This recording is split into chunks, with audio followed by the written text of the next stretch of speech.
Mersi Malaysia pada hari ini bekerjasama dengan beberapa gabungan dengan Universitas Teknologi Malaysia, Universitas Teknologi Mara, dengan Universitas Shah Kuala, dengan TDMRC, dengan beberapa jaringan-jaringan lain, NGO-NGO seperti Human Initiative dan beberapa gabungan lain. Dan kami akan teruskan gabungan ini kerana dengan ada kesatuan dan keterhubungan yang baiklah sepatutnya kita boleh melakukan rancangan yang baik.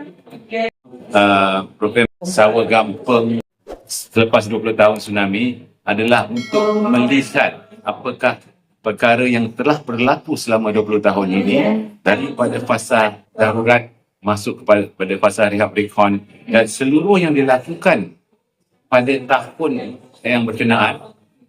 Masyarakat Aceh harus meneruskan kehidupan. Dan pada hari ini, kita nak melihat apakah keberkesanan pada waktu itu boleh dijadikan sebagai panduan. Kerana kita tidak boleh merasakan apa yang kita dah bangunkan pada waktu itu cuma kerana kita ingin menolong.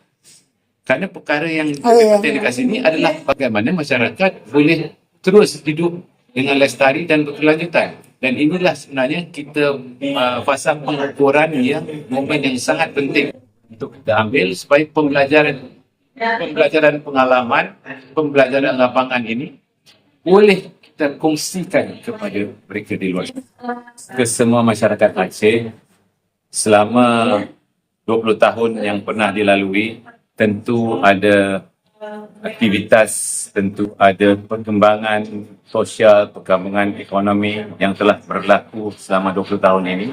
Dan sebaiknya perkara yang baik harus kita jadikan sebagai satu budaya ketahanan, satu budaya tangguh yang boleh kita teruskan bersama komunitas kita di Aceh, dan kita juga harus lihat bagaimana pengalaman ini boleh kita kongsikan nanti dengan penduduk ataupun masyarakat selain daripada Aceh, baik di sekitar ASEAN maupun di seluruh dunia.